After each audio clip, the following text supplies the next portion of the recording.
Episode number 3146। Title blood pulse test. चलो अब सुशु करो। सोनल ने कागज वाले आदमी को अपने पैर खोलने और सुशु करने की मुद्रा में बैठने के लिए कहा। नहीं नहीं, मैं एक सज्जन व्यक्ति हूँ, मैं ऐसा शर्मनाक काम कैसे कर सकता हूँ, रॉकडी ने पूरी ताकत से चिल्लाते हुए कहा। उसका चेहरा लाल हो गया। वह दीवार पर जोर से मारना चाहता था, लेकिन वह अपने शरीर पर नियंत्रण नहीं रख पाया।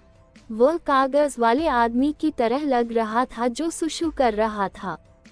अपनी नाक खुजाओ, कुत्ते की तरह रेंगो, कुत्ते की तरह सुशु करो। सोनल कागज वाले आदमी के साथ खेल रही थी। रॉकडी को ये सब करते हुए बहुत शर्मिंदगी महसूस हो रही थी। इसके बदले तुम मुझे मार क्यों नहीं देती? रॉकडी ने सोनल पर पागलों की तरह चिल्लाया। अंकल, मैं आपको क्यों मारूंगी? आप बहुत अच्छे इंसान हो। अगर आप मर गए तो कोई भी मेरे साथ नहीं खेल पाएगा, सोनल ने जवाब दिया और अपना सिर झुकाकर रॉकडी की तरफ देखा।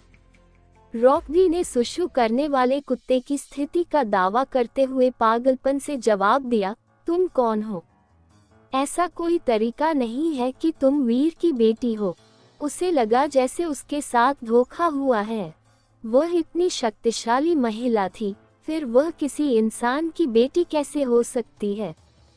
अंकल, आपका सवाल बहुत अजीब है, सोनल ने रॉकडी को असमंजस से देखते हुए कहा। मैं अपने डैडी की बेटी हूँ। यह असंभव है, तुम वीर की बेटी नहीं हो सकती। कोई भी इंसान तुम्हारी जैसी बेटी को जन्म नहीं दे सकता। रॉकडी समझ गया कि सोनल झूठ नहीं बोल रही थी। भले ही उसे इस बात पर कम ही यकीन था, लेकिन ऐसा लग रहा था कि वह सच बोल रही थी। उसका दिल धड़क उठा। उसने पलक झपकाए और कहा, मुझे लगता है कि वीर ने तुमसे झूठ बोला होगा। वह तुम्हारा पिता नहीं है, वह नकली है। ये पूरी तरह से बकवास है, सोनल ने मुस्कुराते हुए कहा। मैं अपने डैडी की बेटी हूँ, रॉकडी ने तुरंत जवाब दिया। ये पता लगाना आसान है कि क्या तुम वीर की असली बेटी हो। हमें बस सच्चाई का पता लगाने के लिए एक परीक्षण करना है। हम इसका परीक्षण कैसे करेंगे? सोनल ने जिज्ञासा से पूछा। रॉकडी ने कहा, गॉड टेम्पल के पीछे एक खजाना है। ये खजाना गॉड केओस पार्टी का है। तुमको बस उस गॉड की वस्तु में खून की एक बूंद डालनी है। फिर वह गॉड ऑब्जेक्ट आपके जीन का विश्लेषण कर सकती है। ये तुमको तुम्हारी उत्पत्ति तक वापस ले जाएगी और पता लगाएगी कि तुम कहाँ से आई थी। ये तुम्हारे पूर्वजों का पता लगा सकती है। सच में, ये दिलचस्प है। सोनल के ऐसा कहने के बाद वह गॉड टेम्पल के पीछे चली गई। वह अभी भी कागज के आदमी को पकड़े हुए थी। रॉकडी सोनल के पीछे गॉड टेम्पल के पीछे गया, लेकिन अपनी मर्जी से नहीं। वे दोनों प्राथमिक हॉल के पीछे गए। उन्होंने कुछ ऐसा देखा जो एक कुएं जैसा दिख रहा था। कुएं के बीचों बीच एक कांसे की ट्राइपॉड थी। हालांकि ट्राइपॉड सिर्फ 3 फीट ऊंची थी, लेकिन बहुत पुरानी लग रही थी। ट्राइपॉड पर कई रहस्यमय चिन्ह बने हुए थे। सोनल ने ब्रॉन्ज ट्राइपॉड को देखा और पूछा, क्या ये वह खजाना है जिसका आप उल्लेख कर रहे हैं? ये बहुत सरल है, रॉकडी ने तुरंत कहा। इसे ऐसे मत देखो। बेशक ये बहुत सामान्य लग सकता है, लेकिन ये ब्रॉन्ज ट्राइपॉड एक गॉड के जीन से बनाई गई थी। इसमें अविश्वसनीय मात्रा में शक्ति है और केवल उनमें से ही अस्तित्व में है। जब तक आप जीवित रहेंगे, तब तक आप ऐसा दूसरा नहीं पा सकेंगे। क्या ये वाकई इतना अनोखा और अच्छा है? सोनल ने ट्राइपॉड की ओर देखते हुए पूछा। क्या तुमने कहा था कि मैं खून की एक बूंद से पता लगा सकती हूँ कि मेरा परिवार कौन है? हाँ, रॉकडी ने कहा। हालांकि यह 3 जीवन वाले पत्थर की तरह नहीं हो सकता जो 3 जीवन और 3 पिछले जन्मों का पता लगा सकता है। ये ट्राइपॉड आपके परिवार में ब्लड लाइन की सच्चाई का पता लगा सकती है। यदि आप गॉडकास्ट पार्टी में शामिल होना चाहते हैं तो आपको पता लगाने के लिए इस ट्राइपॉड का उपयोग करना होगा। यह इतने सालों से इस्तेमाल होने के बावजूद कभी गलत नहीं हुआ है।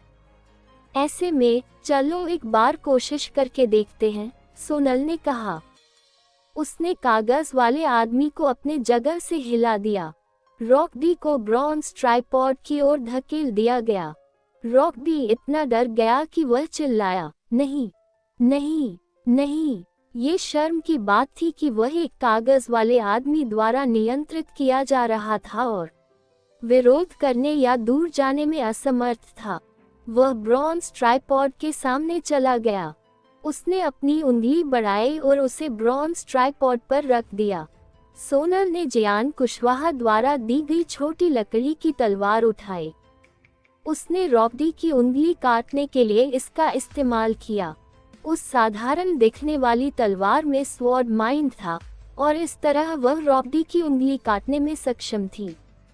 केवल एक तलवार से रॉकडी के शरीर पर इस तरह से चोट लगना, रॉकडी को भी विश्वास नहीं होता कि यह एक लकड़ी की तलवार थी, यदि वही ये सब देखने के लिए वहां मौजूद न होता।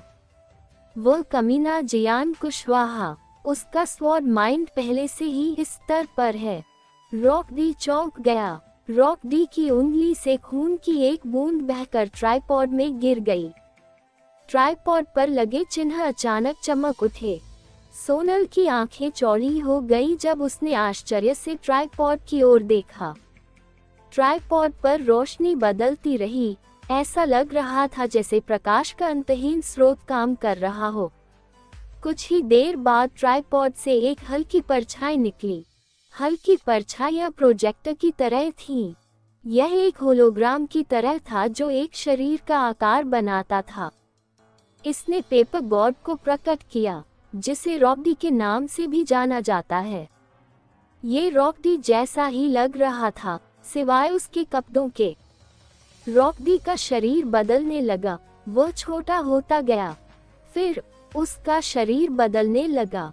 अंत में वह काली छाया वाली एक सामान्य बिल्ली में बदल गया। ये बिल्ली की छाया थी, इसलिए ये ठोस नहीं थी, लेकिन इसमें भी जीवन था। ये बहुत अजीब था। बिल्ली की परछाई छोटी हो गई।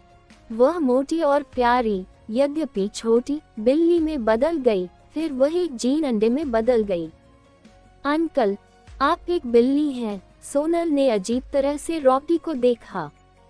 मैं बिल्ली नहीं हूँ, वह एक शैडो फैंटम था। तुम नहीं समझती कि शैडो फैंटम क्या होता है। रॉकडी, जो शर्मिंदा महसूस कर रहा था, उसने सोनल को सही करने की कोशिश की। लेकिन ये तो बिल्ली जैसा दिखता है, सोनल ने ईमानदारी से कहा। रॉकडी को लगा कि वह बर्बाद हो गया है। उसका चेहरा लाल हो गया, लेकिन उसने अपना मुंह बंद रखा। वह अब सोनल से बात नहीं करना चाहता था।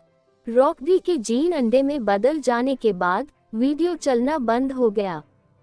ब्रॉन्ज ट्राइपॉड सामान्य स्थिति में आ गई। सोनल ने अपना सिर झुकाते हुए पूछा, मैंने आपके माता पिता को क्यों नहीं देखा? रॉकडी ने कहा, मैं एक दुर्लभ जीन वाली जाति हूँ जो गॉड पल्स में पैदा हुआ था। बेशक मेरे कोई माता पिता नहीं है। अगर तुम्हारे माता पिता हैं, तो ब्रॉन्ज ट्राइपॉड उन्हें दिखाएगी। ठीक है। सोनल को इस बारे में सोचने के लिए थोड़ा समय मिला। वह ब्रॉन्ज ट्राइपॉड के सामने चली गई, अपनी उंगली बाहर निकाली, उसे काटा और खून की एक बूंद उस पर गिर गई। सोनल जानती थी कि वह मूल रूप से एक लौकी से आई थी, लेकिन वह जानना चाहती थी कि क्या उसका किसी और वंश से कोई संबंध है। वह वास्तव में ये पता लगाना नहीं चाहती थी कि वह वीर की बेटी है या नहीं। सोनल का खून ब्रॉन्ज की ट्राइपॉड में घुस गया। ब्रॉन्ज की ट्राइपॉड चमकने लगी। ट्राइपॉड पर लगे प्रतीक सूरज की तरह चमकने लगे। वे पिघलने लगे। रॉकडी की आंखें ये देखते ही सीधी हो गईं। वह गॉड केओस पार्टी का मंत्री था। उसने पहले भी ऐसे कई परीक्षण देखे थे।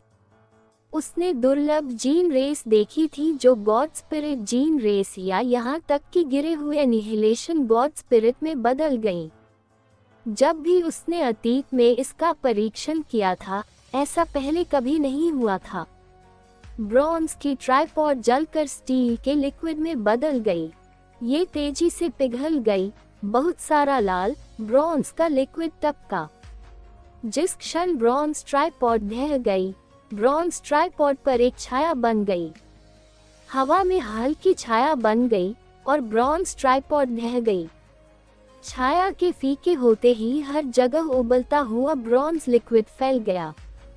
रॉकडी ब्रॉन्ज ट्राइपॉड को देखते ही स्तब्ध रह गया। उसकी आंखें चौड़ी हो गईं और उसके होंठ कांपने लगे। उसे पता ही नहीं चला कि उसने अभी क्या देखा है। जब वह अपने होश में आया तो उसने सोनल की ओर देखा।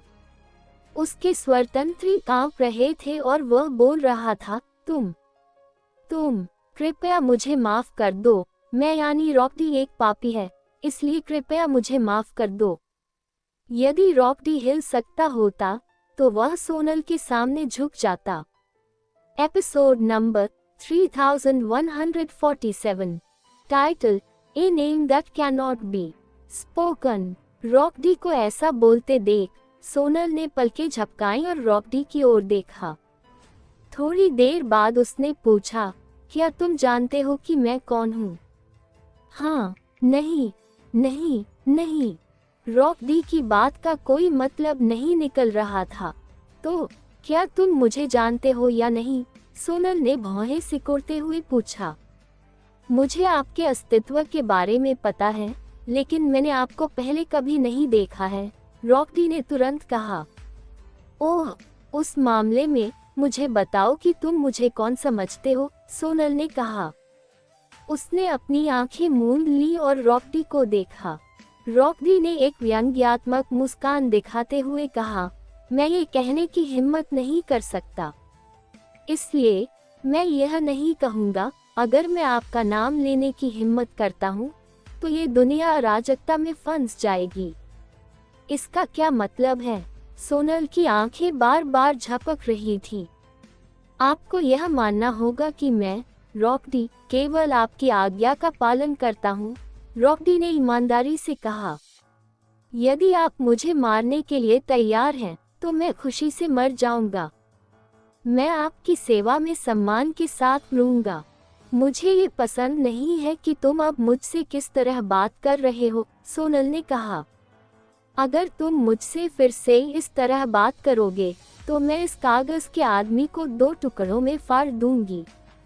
उसने कागज के आदमी को ऊपर उठाया। ऐसा लग रहा था जैसे वह उसे फाड़ देगी। रॉकडी शांत रहा। अगर वह तुम्हारा रहस्य छिपा सकता है तो मैं उसके लिए अपनी जान देने को तैयार हूँ।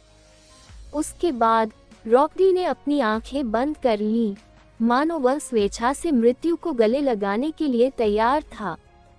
क्या तुम सच में सोचते हो कि मैं किसी को मारने में सक्षम नहीं हूँ? सोनल का चेहरा धुंधला दिख रहा था। रॉकडी ने गंभीरता से कहा, अगर मेरी मौत से तुम्हें खुशी मिलती है तो वह खुशी पूरी तरह मेरी है। सोनल ने रॉकडी को कुछ देर तक घूरा, फिर उसने कागज का आदमी उठाया और रॉकडी की दिशा में लहराया। रॉकडी का शरीर कागज के आदमी की ओर उड़ गया। उसका शरीर छोटा हो गया। वह कागज के आदमी के साथ मिल गया। कागज का आदमी सिर्फ एक छाया था, लेकिन अब उसमें रंग और चेहरा था। वह एक रंगीन कागज का आदमी बन गया था। जब तुम मुझे बताना चाहो, तुम आकर मुझसे बात कर सकते हो। सोनल कुछ परेशान दिखी। उसने एक किताब निकाली और कागज वाले रॉकडी को किताब के पन्नों में चिपका दिया। ऐसा करने के बाद सोनल ने अपने चेहरे पर धूप का चश्मा लगाया और खुद से कहा, इस आदमी के साथ क्या गलत है? ऐसा लगता है कि वह वास्तव में मरने से नहीं डरता है। ड्रैगन नौकरानी को फैंग महल के बाहर वीर की वापसी का इंतजार करने का आदेश मिला था। उसने आखिरकार वीर को महल से बाहर निकलते देखा, इसलिए वह आगे बढ़ी और सहजता से कहा, यहाँ आओ। अगर तुम सोनल को देखना चाहते हो तो मेरे पीछे आओ। जरूर, वीर ने कुछ और नहीं कहा। उसने सिर हिलाया और ड्रैगन नौकरानी के पीछे चल दिया। ड्रैगन दासी ने अंतरिक्ष में एक सुरंग खोली। वह वीर को अपने साथ लेकर उसमें यात्रा करने लगी। वे एक पहाड़ के ऊपर पेपर गॉड टेम्पल में पहुंचे। तुम यहीं रुको। ड्रैगन नौकरानी गॉड टेम्पल के सामने चली गई और रुक गई। उसने झुककर कागज के गॉड टेम्पल में चिल्लाया, मिस्टर मिनिस्टर, वीर यहाँ आ गया है। कुछ देर तक जवाब का इंतजार करने के बाद भी रॉकडी की तरफ से कोई जवाब नहीं आया। इससे ड्रैगन नौकरानी का माथा ठनका। उसने फिर से सिर झुकाया और कहा, मिस्टर मिनिस्टर, मैं वीर को यहाँ लेकर आई हूँ। फिर भी किसी ने उसका जवाब नहीं दिया। इसके बदले पेपर गॉड टेम्पल का दरवाजा खुला, जिसके पार से एक प्यारी सी बच्ची निकली। सोनल को बाहर आते देख ड्रैगन नौकरानी डर गई। उसे तुरंत कुछ समझ में आ गया। वो गुस्से में थी, इसलिए उसने सोनल को पकड़ लिया और चिल्लाई, तुमने मिस्टर मिनिस्टर के साथ क्या किया? भिन भिन, एक लकड़ी की तलवार सोनल के ऊपर से उड़ी। वो उसके सामने से गुजरी। लकड़ी की तलवार साधारण थी, लेकिन स्वॉर्ड माइंड इतना पवित्र था कि वह एक गॉड की तरह था जिसे कोई अपमानित करने की हिम्मत नहीं कर सकता था। इसने ड्रैगन नौकरानी को कुचल दिया और उसे जमीन पर गिरा दिया। वह अपनी पीठ सीधी नहीं कर पा रही थी। ऐसा लगा जैसे एक भयानक भारी तलवार उसे कुचल रही थी। वहीं अब सोनल जल्दी से वीर की गोद में कूद पड़ी और शिकायत की, डैडी, आप बहुत धीमे थे। मुझे चिंता थी कि मैं बहुत जल्दी आ जाऊंगा तो मैं शायद तुम्हारा मजा खराब कर सकता हूँ। वीर मुस्कुराया। सोनल को सुरक्षित और स्वस्थ देखकर उसे बहुत राहत मिली और उसने पूछा, रॉकडी कहाँ है? वह यहाँ है। सोनल ने अपनी छाती के पास रखी किताब खोली। उसने रॉकडी का कागजी फॉर्म निकाला। ये रॉकडी है। वीर ने कागज के आदमी को आश्चर्य से देखा। ये रॉकडी जैसा ही लग रहा था। यह उसका एक छोटा संस्करण जैसा था। यह एक कागज के आदमी जैसा लग रहा था जिसे ऊपर से खींचा गया था। तुम क्या देख रहे हो? अगर मास्टर सोनल न होती तो तुम मर चुके होते। रॉकडी को वीर की नजरों से गुस्सा आ गया। तुम मजाक नहीं कर रही थी और यह बोल सकता है। वीर को लगा कि यह काफी दिलचस्प है। उसने कागज वाले का सिर पकड़ा और टिप्पणी की कि यह कितना कागज जैसा लग रहा है। रॉकडी को बहुत शर्मिंदगी महसूस हुई, इसलिए वह चिल्लाया, छोड़ो, छोड़ो, छोड़ो मुझे। वह अभी भी कागज के रूप में फंसा हुआ था, इसलिए वह वापस नहीं लड़ सकता था। वीर ने अपना सिर उठाया। मिस्टर मिनिस्टर को छोड़ दो, ड्रैगन नौकरानी पागलों की तरह चिल्लाई। वह खड़ी होना चाहती थी, लेकिन तलवार की मानसिक शक्ति ने उसकी हड्डियों को तोड़ दिया। ऐसा लग रहा था कि वह टूटने वाली है। वह खड़ी नहीं हो सकती थी। ये बहुत शक्तिशाली तलवार है, मिस्टर जयान। जितना मैंने सोचा था उससे कहीं ज्यादा शक्तिशाली है। इसमें कोई आश्चर्य की बात नहीं है कि उन्हें एंडरसन किंगडम में सबसे बड़ा तलवारबाज क्यों माना जाता है। वीर ने चौंक कर लकड़ी की तलवार को देखा। ड्रैगन दासी की शक्ति लगभग डेकैपिटेशन क्वीन के समान थी, लेकिन एक लकड़ी की तलवार उसे दबाए रखने में सक्षम थी। उसके मालिक की तलवार जैसी बुद्धि भयावह रही होगी। वीर ने रॉकडी का कागज सोनल को दिया और जिज्ञासा से उससे पूछा, वह ऐसा कैसे हो सकता है? सोनल ने अपना चश्मा हटाया और मुस्कुराई। मैंने उसकी शक्ति का अनुकरण किया और उसे वापस उसी पर इस्तेमाल किया। उसकी शक्तियां काफी दिलचस्प थीं।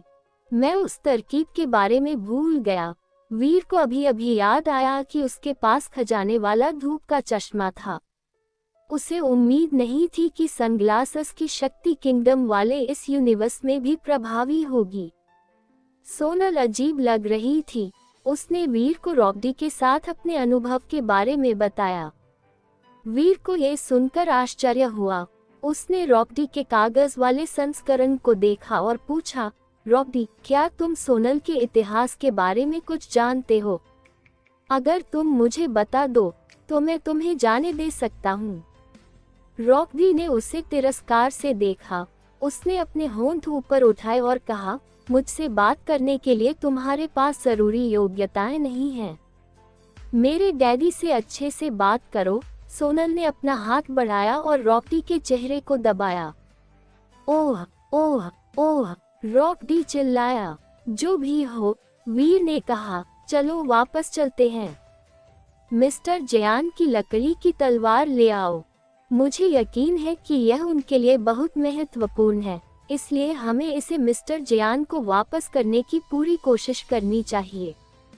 लकड़ी की तलवार एक साधारण वस्तु थी, लेकिन तलवार में जयान कुशवाहा की स्वॉर्ड माइंड थी। ये जयान कुशवाहा की आत्म तलवार की तरह थी। वीर को समझ में नहीं आया कि जयान कुशवाहा आत्म तलवार के लिए लकड़ी की तलवार का उपयोग क्यों करेगा। स्वॉर्ड माइंड चाहे कितना भी मजबूत क्यों न हो, वह बहुत कमजोर था। अगर मिस्टर जयान का सामना किसी ऐसे दुश्मन से होता जो उसके जितना ही मजबूत होता, तो तलवार बेकार हो जाती। सोनल ने लकड़ी की तलवार वापस ले ली, जिससे ड्रैगन नौकरानी आजाद हो गई।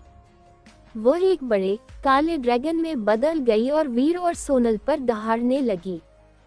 पेंग, वीर ने ताकत जुटाए, उसने ड्रैगन नौकरानी को मुक्का मारा और उसे उड़ा दिया।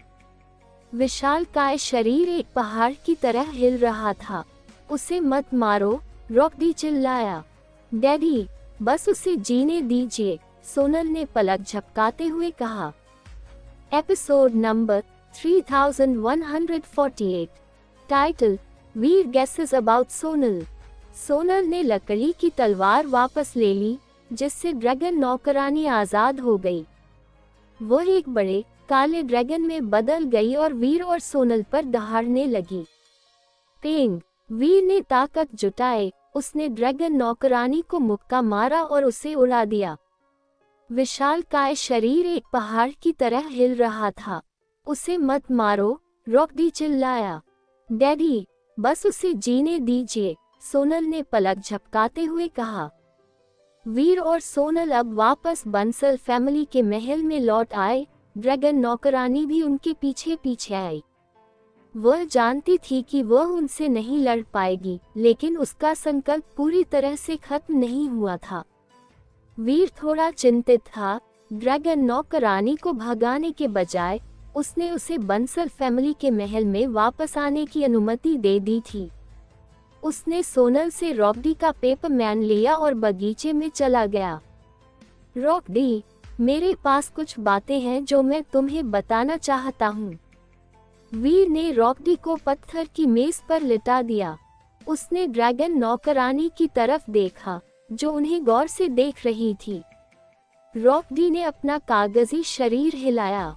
उसे थोड़ा असहज महसूस हो रहा था, लेकिन फिर भी उसने ड्रैगन नौकरानी से कहा, तुम बगीचे के बाहर इंतजार कर सकती हो। ड्रैगन नौकरानी ने आदेश का पालन किया और बगीचे के बाहर प्रतीक्षा करने लगी। वहां से भी वह अभी भी देख रही थी। ड्रैगन नौकरानी के चले जाने के बाद वीर ने रॉकडी से बात की।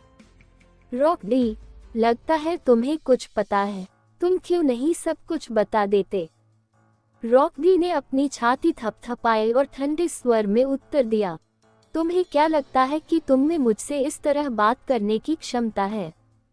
मैं सोनल का पिता हूँ, वीर ने ठंडे स्वर में कहा।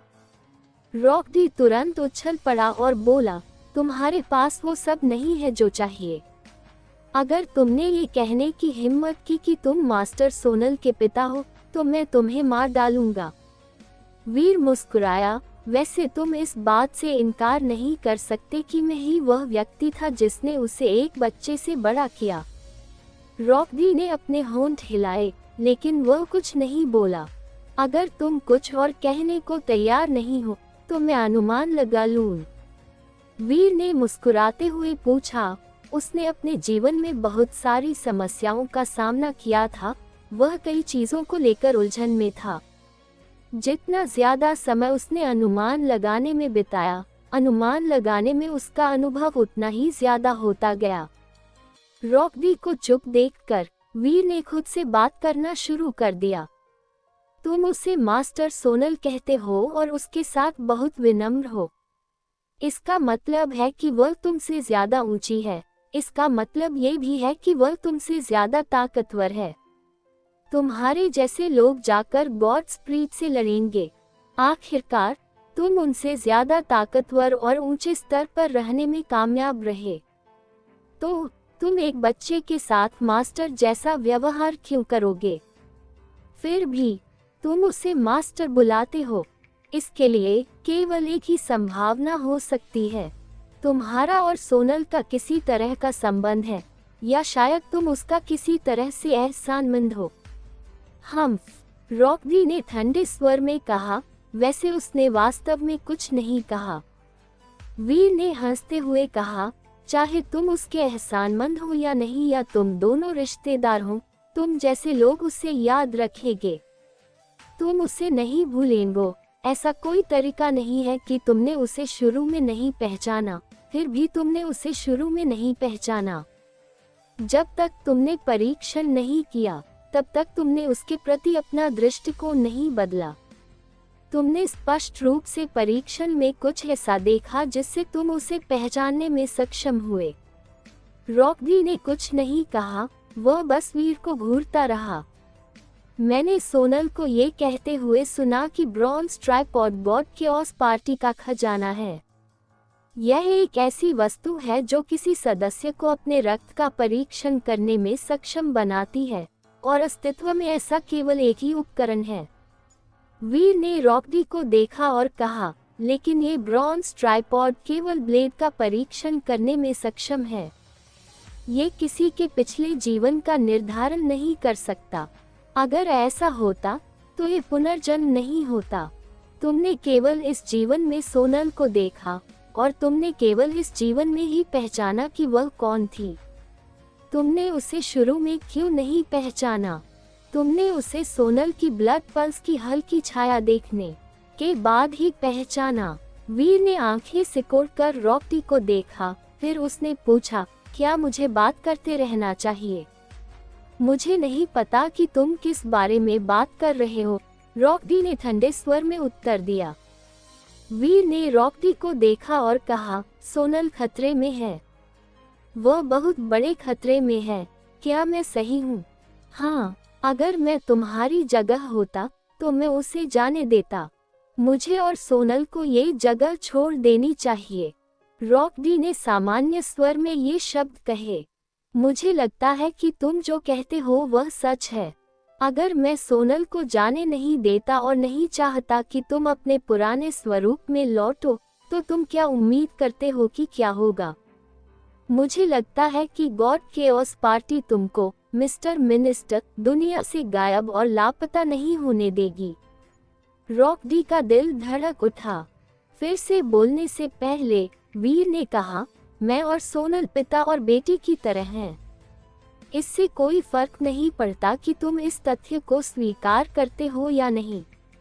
मैं उसे अपना साथ छोड़ने की अनुमति नहीं दूंगा। मुझे नहीं लगता कि सोनल भी मेरा साथ छोड़ना चाहेगी। वैसे तुम्हारे पास इसे बदलने की शक्ति नहीं है।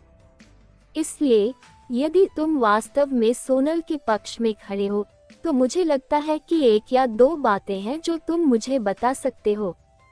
इस बार रॉकडी ने इनकार नहीं किया। वह चुप रहा, लेकिन बोला नहीं। उसकी नजर वीर पर टिकी रही। थोड़ी देर बाद उसने कहा, तुम्हें ये जानना चाहिए कि अगर मास्टर सोनल की पहचान उजागर हो गई, तो एक ऐसी तबाही मचेगी जो आसमान को हिला देगी। मैं इसे रोक नहीं सकता, और तुम इसे रोक नहीं सकते। तुमको मुझे सच में बताना चाहिए कि वह कौन है, वीर ने कहा। यही एकमात्र तरीका है जिससे हम तैयार हो सकते हैं, है न? रॉकडी ने अपना सिर हिलाया। मैं तुम्हें उसका नाम नहीं बता सकता, और मैं उसका इतिहास भी नहीं बता सकता। अगर मैं तुम्हें ये बातें बताऊंगा, तो यूनिवर्स उलट पुलट हो जाएगा। ये वाकई गंभीर लगता है। वीर ने रॉकडी की तरफ देखा और पूछा, कुछ तो होगा जो तुम मुझे बता सको, है न? रॉकडी ने झिझकते हुए कहा, उसे छिपा दो।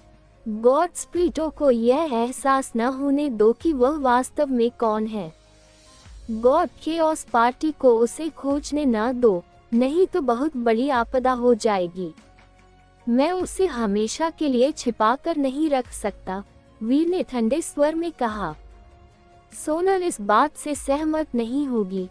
अगर वह इस बात से सहमत भी हो जाए तो भी मैं इसे स्वीकार नहीं करूंगा, कम से कम अभी तो नहीं। रॉकडी ने कहा, तो फिर तुमको उसके बड़े होने तक इंतजार करना होगा। शायद तब वह बड़ा हो सके। उसे कितना आगे बढ़ना होगा? क्या उसे रिबूट क्लास बनना होगा? वीर ने परीक्षण के तौर पर पूछा। मुझे नहीं पता, रॉकडी ने कहा। बोलते समय वह अजीब लग रहा था। मास्टर सोनल की सीमा ऐसी चीज नहीं है जिसका हम अनुमान लगा सके या समझने की कोशिश भी न कर सके। वीर ने रॉकडी को घूरते हुए कहा, ठीक है, यह आखिरी सवाल है। तुम्हारे अलावा क्या कोई और प्राणी है जो सोनल की पहचान बता सकता है? हाँ, या शायद कोई भी नहीं है, रॉकडी ने अजीब ढंग से कहा। जरा साफ बोलो, वीर ने भौहें सिकुड़ी। रॉकडी ने आह भरते हुए कहा, पहले के दिनों में शायद कुछ लोग बता पाते। आजकल मैं ये भी सुनिश्चित नहीं कर सकता कि वे लोग जीवित हैं या नहीं। अगर वे होते भी तो भी मैं निश्चित नहीं हो सकता कि वे नोटिस करेंगे। अगर मास्टर सोनल ने ब्रॉन्ज ट्राइपॉड जैसा परीक्षण फिर से किया तो लोग शायद कुछ पहचान सकें। तुम्हारे सिद्धांत के अनुसार सोनल सुरक्षित है। वीर को थोड़ी राहत महसूस हुई। रॉकडी ने गंभीरता से कहा, अगर मैं पहले ही नहीं पहचान पाया कि वह कौन थी, तो मुझे संदेह है कि इस दुनिया में ऐसे बहुत से लोग होंगे जो वह कर सकते हैं जो मैं नहीं कर पाया। फिर भी ये सबसे अच्छा होगा कि उसे किसी के सामने न दिखाया जाए, बस मामले की गंभीरता को देखते हुए। मैं समझ गया, वीर ने कहा।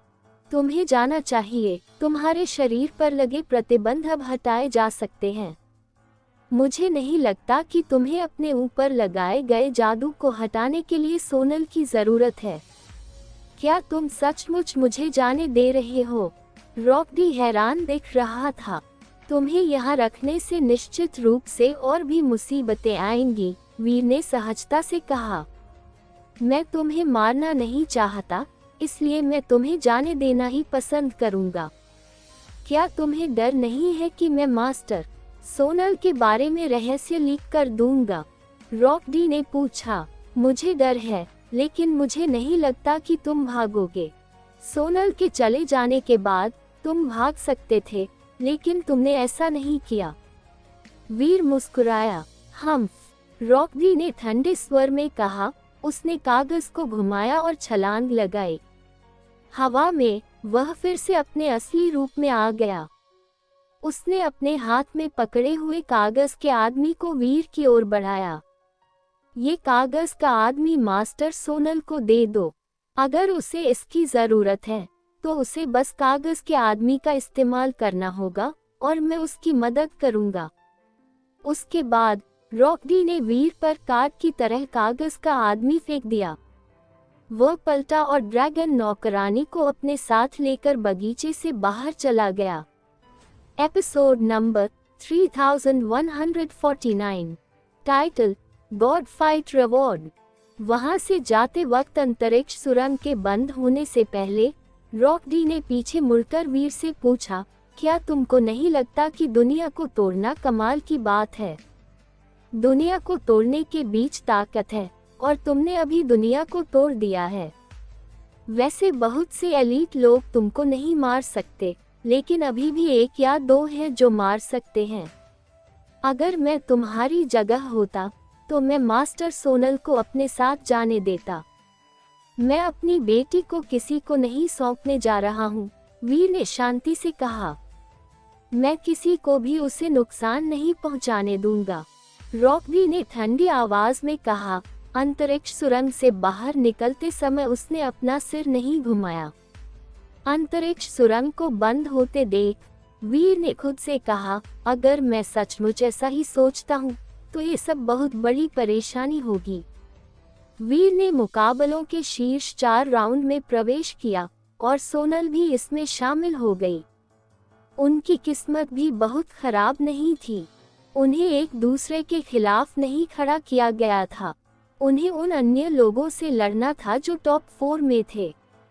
वीर को दर्शकों की भीड़ देखकर बहुत आश्चर्य हुआ। सेमीफाइनल मैचों में न तो वीर और न ही सोनल के प्रतिद्वंद्वी आए। उन्होंने हार मान ली थी और खेल छोड़ दिया था। यह अब तक का सबसे उबाऊ सेमीफाइनल था और यही बात फिनाले के लिए भी सच होने वाली थी। सेमीफाइनल नहीं हुआ और फाइनल भी कोई शानदार मुकाबला नहीं होने वाला था। सोनल ने तुरंत खेल छोड़ दिया, जिससे वीर को गॉड फाइट में नंबर 1 रैंक हासिल करने में मदद मिली। बाकी 2 लोग जीनो यूनिवर्स में बहुत मशहूर थे। जहां तक उनके स्वीकार करने की बात है, लोगों ने इस बारे में ज्यादा कुछ नहीं कहा। हर कोई जानता था कि वीर से लड़ना शायद व्यर्थ था, इसलिए सभी ने सोचा कि अगर वे उनकी जगह होते तो वे भी हार मान लेते। सोनल के खिलाफ जाने के लिए भी यही सच था। आखिरकार वे गॉड स्प्रीटो को नियम तोड़ने के लिए मजबूर करने में भी कामयाब रहे थे। उनके लिए वास्तव में जोड़ी से लड़ने के बारे में सोचना अजीब होता। कोई भी ऐसे अनुचित माहौल में लड़ाई में अपनी जान जोखिम में नहीं डालना चाहता था। अगर वे अंतरिक्ष युद्ध के मैदान में प्रवेश करते तो वे हार मानने के बावजूद जीवित नहीं बच पाते। अगर वे हार नहीं मानते तो वे गॉड स्पिरिट जीन रेस का उपयोग नहीं कर सकते थे। अगर वे उनका उपयोग करते तो उन्हें उन गॉड स्पिरिट्स द्वारा दंडित किया जाता जिनके प्रति उन्होंने अपनी वफादारी का वचन दिया था। अगर वे उनका उपयोग नहीं करते और डॉलर और इंगो से नहीं लड़ पाते तो यह एक ऐसी लड़ाई होती जिसमें वे व्यवहारिक रूप से खुद को भट्टी में झोंक रहे होते। यह मृत्यु की इच्छा थी। यहाँ तक कि बेवकूफ लोग भी कार्रवाई का सबसे अच्छा तरीका जानते थे। वीर गॉड फाइट के इतिहास में सबसे अपमानजनक विजेता थे, लेकिन किसी ने भी उनके विजेता होने के दावे और उनकी ताकत पर सवाल नहीं उठाया, जिसने उन्हें नंबर 1 स्थान दिलाया। हालांकि उसने बिना लड़े ही जीत हासिल कर ली थी, लेकिन वीर को इस बात पर अच्छा लगा। उसके पास इस बात पर सोचने का समय नहीं था कि बिना लड़े गॉड फाइट जीतना सही है या नहीं। उसे बस नतीजों की परवाह थी। जब वीर ने गॉड फाइट में पहला स्थान प्राप्त किया तो अंतरिक्ष युद्ध के मैदान में एक रोशनी चमकी। ये वीर पर गिरी, जिससे उसका शरीर गायब हो गया। वीर ने पलटवार नहीं किया, यह एक टेलीपोर्टेशन लाइट थी। इससे उसे कोई नुकसान नहीं हुआ। वीर की दृष्टि लगातार चमक रही थी। जब वह फिर से देखने में सक्षम हुआ तो उसे एहसास हुआ कि वह एक विशाल गॉड हॉल के अंदर था। गॉड हॉल पहचानने के लिए सबसे स्पष्ट चीजें थीं। केंद्र में एक रोशनी थी जो बहुत पुरानी और रहस्यमय थी। रोशनी में छोटी रोशनी थी, उनमें से कम 10,000 होनी चाहिए थी। वीर इन लालटेनों से अपरिचित नहीं था। 10,000 लालटेनें रेस लालटेनें थीं। हर रेस लालटेन पर रेस का नाम लिखा था। पहला अभी भी वेरी हाई था। वीर ने रेस लालटेन को ध्यान से देखा। अजीब बात यह है कि उसे मानव जाति की लालटेन नहीं दिखी। जाहिर है मनुष्यों ने अभी तक अपनी लालटेन नहीं जलाई थी। मिस्टीरियस गॉड जो खुद को गॉड कहता था, वो गॉड हॉल के गॉड सिंहासन पर बैठा था। वीर उस आदमी से बहुत परिचित था। अब उसे गॉड हॉल मास्टर कहना चाहिए था। यूनिवर्स में सबसे मजबूत रिबूट गॉड स्प्रीट। मनुष्यों के लिए अपने लिए लालटेन जलाना असंभव है, गॉड हॉल लीडर ने ठंडे स्वर में कहा। मैंने पहले ही तुमसे कहा है कि मनुष्यों को जीनो यूनिवर्स में मौजूद नहीं होना चाहिए। उनका अस्तित्व समझ में आता है, वीर ने हंसते हुए कहा। अगर मनुष्य पहले से ही जीनो यूनिवर्स में मौजूद हैं, तो हम लालटेन क्यों नहीं जला सकते? तथ्य यह है कि आप ऐसा नहीं कर सकते, इसका मतलब है कि आप ऐसा नहीं कर सकते, गॉड हॉल लीडर ने कहा। कोई कारण नहीं है, आप ऐसा नहीं कर सकते। अगर मनुष्य वास्तव में जीनो यूनिवर्स में लालटेन जलाते हैं, तो चलिए एक पल के लिए दूसरों का जिक्र नहीं करते, लेकिन मेरे जैसी गॉड्स प्रीचे भी ऐसी घटना को अनदेखा नहीं करेंगे। क्रिस्टलाइजर को लालटेन जलाने देना ही सबसे अच्छा है जो हम कर सकते हैं। ठीक है, वैसे भी मुझे इंसानों द्वारा लालटेन जलाने की परवाह नहीं है। गॉड फाइट में प्रथम आने का इनाम अब मेरा होना चाहिए, है न? वीर ने गॉड हॉल लीडर की ओर मुस्कुराते हुए कहा। ठीक है। गॉड हॉल लीडर ने वीर द्वारा फिर से नियम तोड़ने के बारे में कुछ नहीं कहा। वह जल्दी से उससे सहमत हो गए। उसने वीर के पास जीन अंडा फेंका, यह उसके हाथों में आ गिरा। गॉड हॉल लीडर ने वीर को देखकर मुस्कुराया। उसने उसकी ओर देखते हुए कहा, यह एक दुर्लभ जीन अंडा है। यह एक जुआन होली टर्टल है, क्या तुम संतुष्ट हो?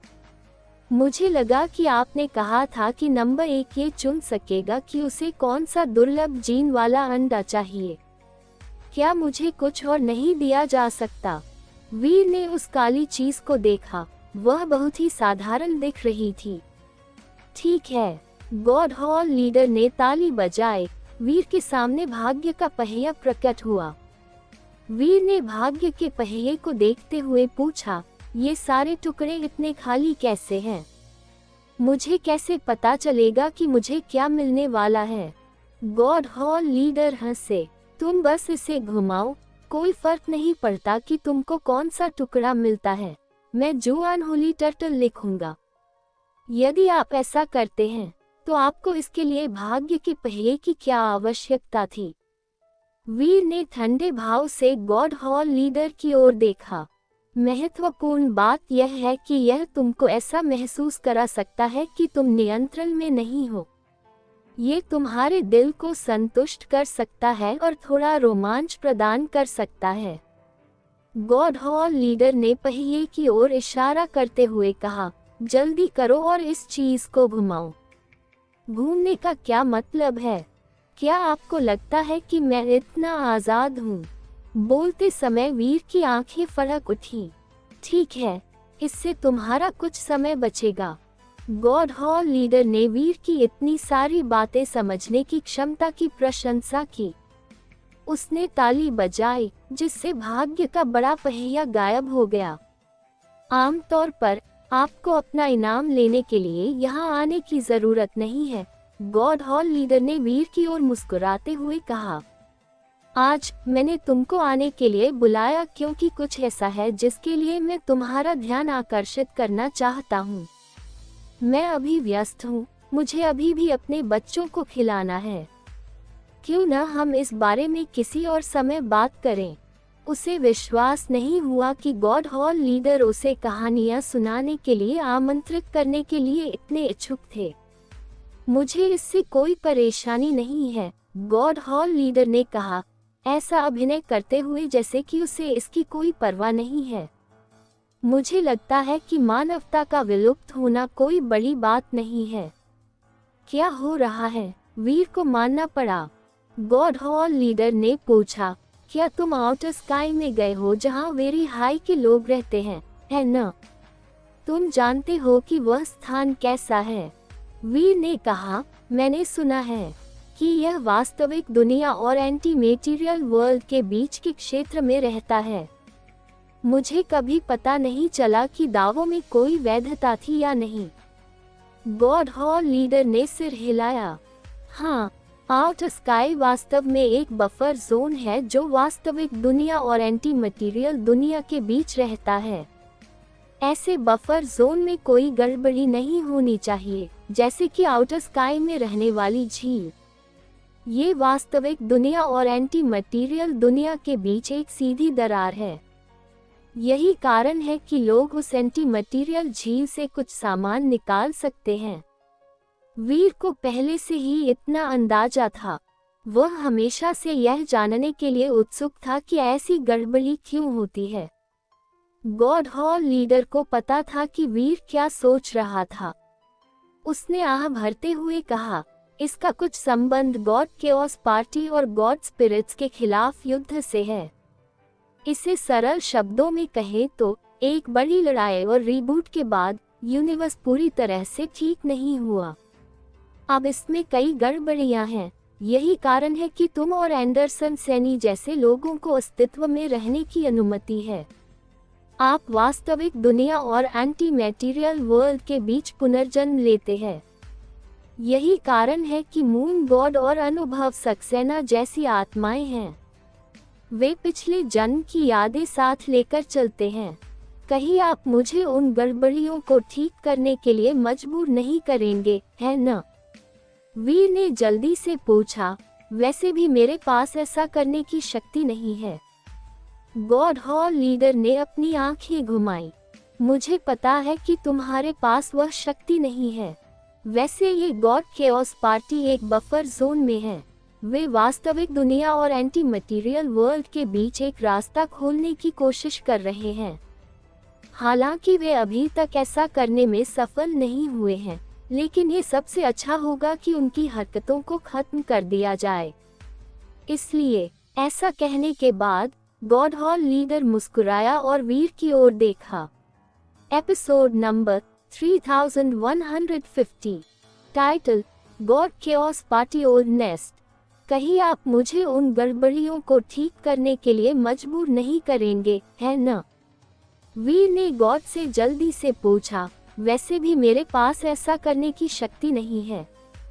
गॉड हॉल लीडर ने अपनी आंखें घुमाई। मुझे पता है कि तुम्हारे पास वह शक्ति नहीं है। वैसे ये गॉड केओस पार्टी एक बफर जोन में है। वे वास्तविक दुनिया और एंटी मटेरियल वर्ल्ड के बीच एक रास्ता खोलने की कोशिश कर रहे हैं। हालांकि वे अभी तक ऐसा करने में सफल नहीं हुए हैं, लेकिन ये सबसे अच्छा होगा कि उनकी हरकतों को खत्म कर दिया जाए। इसलिए ऐसा कहने के बाद गॉड हॉल लीडर मुस्कुराया और वीर की ओर देखा।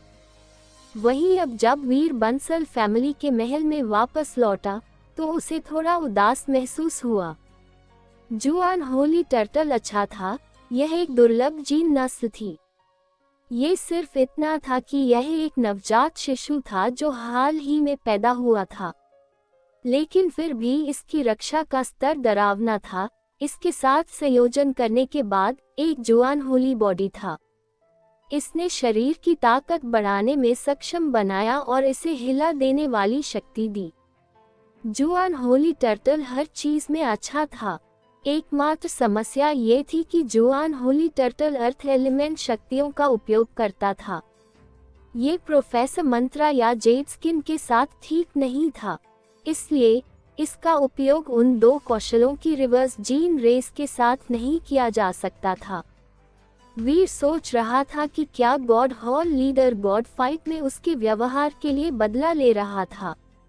उसे एक अच्छा इनाम देना भले ही बहुत बढ़िया लग रहा था, लेकिन असल में गॉड हॉल लीडर उसे एक ऐसी जीन रेस दे रहा था जिसका वीर को कोई उपयोग नहीं था। इससे वीर को बहुत बुरा लगा। ऐसा लगता है कि मुझे उस बफर जोन में जाना होगा, अन्यथा दुर्लभ जीन नस्लों को प्राप्त करना बहुत मुश्किल होगा, वीर ने आह भरते हुए कहा। उसने अभी भी जुआन होली टर्टल को विकसित करने के लिए काले क्रिस्टल कवच का उपयोग किया। हालांकि वह इसे रिवर्स जीन रेस के रूप में इस्तेमाल नहीं कर सकता था, फिर भी यह वीर की पहली दुर्लभ जीन रेस थी। अगर वह एक गॉड स्पिरिट ब्लड पल्स खोजने में सक्षम था जो इसके साथ अच्छी तरह से चला, तो वह इसे गॉड स्पिरिट जीन रेस के रूप में स्तरित कर सकता था। ये कम से कम कुछ क्षमता में उपयोगी होगा। अपने सी ऑफ सोल में जुआन होली टर्टल को काले क्रिस्टल कवच को निगलते हुए देखकर यह एक काले गोले में बदल गया। वीर को गॉड हॉल लीडर द्वारा बताई गई बातें याद आ गईं। गॉड हॉल लीडर के सिद्धांतों के अनुसार दुनिया को तोड़ने की शक्तियों को ब्रेक वर्ल्ड कहा जाता था। बहुत से एलीट लोग वास्तव में ब्रेक वर्ल्ड का उपयोग करने में सक्षम नहीं थे। गॉड केओस पार्टी का लीडर ऐसा ही एक व्यक्ति था जो ब्रेक वर्ल्ड का उपयोग कर सकता था, और एंडरसन सैनी बमुश्किल उसका आधा था, लेकिन अन्य लोग ऐसा नहीं कर सकते थे। एंडरसन सैनी के आधे होने का कारण ये था कि उसने जीनो यूनिवर्स तक पहुंचने के लिए दुनिया में एक गड़बड़ी का इस्तेमाल किया था। उसने ऐसा करने के लिए अपनी खुद की शक्ति का इस्तेमाल नहीं किया। वीर वर्ल्ड को तोड़ने में और वापस अपने जगह लौटना में असमर्थ था। वह किंगडम वाले यूनिवर्स में जाने में सक्षम था। इसका कारण वर्ल्ड गॉड किंग की शक्ति थी। सुपर गॉड स्पिरिट मोड मजबूत था, लेकिन वह इसका इस्तेमाल किसी दूसरी दुनिया में घुसने के लिए नहीं कर सकता था। वीर अभी अभी ब्रेक वर्ल्ड लेवल पर पहुंचा था। वह व्यावहारिक रूप से एक नौसिखिया था। वह अभी भी असली ब्रेक वर्ल्ड लेवल से बहुत दूर था। वास्तव में वीर न केवल दुनिया को तोड़ने में सक्षम था, यहाँ तक कि गॉड केओस पार्टी का लीडर, जो अतीत में गॉड केओस पार्टी का उपाध्यक्ष था, वह भी दुनिया को तोड़ने के स्तर तक पहुंचने में असमर्थ था। जब एक बड़ी लड़ाई हुई और यूनिवर्स को फिर से चालू करना पड़ा, तो दुनिया गड़बड़ियों से टूट गई। अब गॉड केओस पार्टी का लीडर उन गड़बड़ियों का उपयोग करके एक सुरंग बनाने की योजना बना रहा था, जिससे दूसरे यूनिवर्स तक पहुंच संभव हो सके। वीर को यह नहीं पता था कि दुनियाओं के बीच रास्ता बनाने से गॉड केओस पार्टी को क्या लाभ होगा, इसलिए उसने इसके बारे में पूछा। गॉड हॉल लीडर ने वीर को देखा, अपने होंठ चाटे और कहा, दोनों विपरीत से बने हैं। जीनो यूनिवर्स के लिए किंगडम वाले यूनिवर्स एंटी मटेरियल वर्ल्ड है। किंगडम वाले यूनिवर्स के लिए जीनो यूनिवर्स एंटी मटेरियल वर्ल्ड है। इसका मतलब है कि एक ब्रह्मांड के लिए दूसरे को नरक माना जा सकता है। जब दोनों दुनियाओं के बीच सुरंग खुलती है, तो इन दो यूनिवर्स के जीव दोनों यूनिवर्स के बीच जा सकते हैं। यह नरक से राक्षसों के साधारण दुनिया में रेंगने जैसा होगा, जिससे दोनों यूनिवर्स अराजकता में होंगे। वीर ने अपनी नाक रगड़ी। वह जानता था कि गॉड हॉल लीडर का मतलब था कि वह एक राक्षस है, और उसके पास उस दावे के खिलाफ खुद का बचाव करने के लिए कुछ भी नहीं था। जब से वह किंगडम वाले यूनिवर्स में आया था, उसने वास्तव में कुछ भी सकारात्मक नहीं किया था। गॉड हॉल लीडर ने वीर को ये भी बताया कि किंगडम वाले यूनिवर्स के प्राणियों को ब्रेक वर्ल्ड शक्तियों का अभ्यास करने में बहुत कठिनाई होगी। यदि दो दुनियाएं खोली जाती, तो वीर या एंडरसन सैनी जैसे कई प्राणी दिखाई देते जो आसानी से ब्रेक वर्ल्ड शक्तियां सीख सकते थे। गॉड केओस पार्टी उन प्राणियों को अवशोषित करना चाहती थी। अगर वह स्थिति आ गई, तो दुनिया को तोड़ने वाले बहुत से लोग सामने आएंगे। यहाँ तक कि गॉड स्पिरिटें भी दुनिया पर नियंत्रण बनाए रखने में असमर्थ होंगी। इसका परिणाम निस्संदेह बहुत गंभीर होगा। सौभाग्य से अभी दुनिया में गड़बड़ियां हैं। दुनिया को तोड़ना आसान नहीं होगा, और तो और गॉड केओस पार्टी भी अभी योजना के शुरुआती चरण में ही थी। अगर यह काम करेगा, तो इसे अलग रख दे। अगर वे इसे तोड़ना चाहते हैं और काम करते हैं, तो यूनिवर्स के ढांचे में छेद करने में 1 अरब साल लगेंगे। गॉड हॉल लीडर को वास्तव में उम्मीद नहीं थी कि वीर गॉड केओस पार्टी को नष्ट करने में सक्षम होगा। वह केवल ये चाहता था कि वीर गॉड केओस पार्टी को कुछ परेशानी दे। रीबूट करने के बाद 2 यूनिवर्स के बफर जोन टुकड़े टुकड़े हो गए थे। प्रत्येक परत आपस में जुड़ी नहीं थी। आउट स्काई, जो वेरी हाई के लोगों का था, सिर्फ एक परत थी। ये वह परत थी जो जीनो यूनिवर्स के सबसे करीब थी। आउट स्काई के समान ही 33 बफर जोन अस्तित्व में थे। वे ऐसे स्थान थे जहां गॉड स्पिरिटें नहीं जा सकती थी। गॉड स्पिरिटों के लिए ऐसे स्थानों पर जाना खतरनाक था। चूंकि दोनों यूनिवर्स के बीच एक जगह थी, इसलिए जेनो हॉल और गॉड टेम्पल पैलेस काम करने में असमर्थ होंगे। अगर गॉड स्पिरिटें वहां मर जाती, तो वे अपने गॉड टेम्पल में फिर से जीवित नहीं हो पाती। पिछले दिनों मिली खबरों के अनुसार गॉड केओस पार्टी ने किंगडम वाले यूनिवर्स के पास 7 परतों को तोड़ दिया था। बाकी परतों को तोड़ने में उन्हें अभी भी बहुत समय लगेगा। अब 7 परतों पर गॉड केओस पार्टी का कब्जा था। अगर गॉड स्पिरिट्स ऐसी जगह में प्रवेश करते हैं तो उन्हें सावधान रहना होगा। उनकी प्रगति की खबर मिले हुए बहुत समय हो गया था। गॉड हॉल लीडर कह रहा था कि वह चाहता था कि वीर वहां जाए और गॉड केओस पार्टी के जितने भी सदस्य हो सके उन्हें मार डाले। अगर वह उन्हें मारने में असमर्थ था तो कम से कम वह कुछ जानकारी तो जुटा ही सकता था। इस तरह वह पता लगा सकता था कि गॉड केओस पार्टी कितनी परतों में घुसने में कामयाब रही है। गॉड हॉल लीडर ने वादा किया कि अगर वीर उसे सही खबर देगा तो वह वीर को एक बहुत ही खास और दुर्लभ जीन रेस दे सकता है। जाहिर है वीर को ये बहुत पसंद आने वाला था। यह एक आकर्षक प्रस्ताव था, लेकिन गॉड केओस पार्टी का क्षेत्र ऐसी जगह नहीं थी जहां कोई स्वतंत्र रूप से घूम सके। वीर के पास केवल एक ही चीज थी कि बफर जोन के अंदर होने पर 2 यूनिवर्स की शक्तियों को दबाया नहीं जाएगा। वहां होने से वीर अपनी सभी शक्तियों का उपयोग कर सकता था और प्रतिबंधित नहीं किया जा सकता था। बेशक वीर को और भी ज्यादा लुभाने वाली चीज थी और वह थी गॉड केओस पार्टी के सदस्यों के गॉड टेम्पल। गॉड टेम्पल को नष्ट करके वह ज्यादा गॉड बेस पा सकता था। कोई भी कम गॉड बेस नहीं चाहता था। वीर ने गॉड हॉल लीडर से पूछा था कि गॉड केओस पार्टी के सदस्यों को गॉड स्पिरिट क्यों नहीं कहा जाता, जबकि उनके पास गॉड टेम्पल और गॉड बेस हैं। गॉड हॉल लीडर ने उसे कोई जवाब नहीं दिया। उसने बस वीर को बताया कि वहां कैसे पहुंचा जाए। वीर को इसे देखने में दिलचस्पी थी, लेकिन उससे पहले वह एंडरसन किंगडम के अल्फा के टेम्पल को देखना चाहता था। एंडरसन किंगडम में ऐसे लोग रहे होंगे जो दुनिया को तोड़ सकते थे।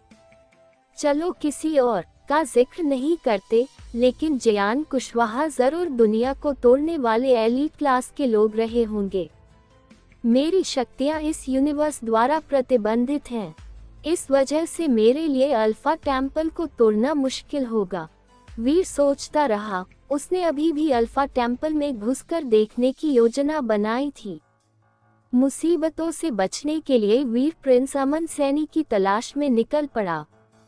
उसने अमन सैनी को अपने साथ अल्फा टेम्पल ले जाने की योजना बनाई। एंडरसन किंगडम के भावी राजा अमन सैनी के वहां होने से अगर उसे खोज लिया गया तो एक बड़ी समस्या बहुत छोटी समस्या बन सकती थी। वह एक बहुत छोटी समस्या को बिल्कुल भी समस्या नहीं बना सकता था। वह बहुत सारी अनावश्यक परेशानियों से बच सकता था। अमन सैनी, क्या सोनल घर पर है? जब अमन सैनी बंसल फैमिली के महल में गया तो वह अंदर नहीं गया। उसने अपने आदमियों से वीर को बाहर लाने के लिए कहा। वह गुस्से में दिख रहा था। अच्छा, वो दरअसल सोनल लिटिल जेसिका के साथ बगीचे में खेल रही है। वीर ने मुस्कुराते हुए अमन सैनी से कहा, अगर प्रिंस उसे चाहते हैं तो मैं उसे तुम्हारे लिए लेने जा सकता हूँ। नहीं नहीं नहीं। वीर को खींचते समय अमन सैनी का चेहरा सफेद पड़ गया।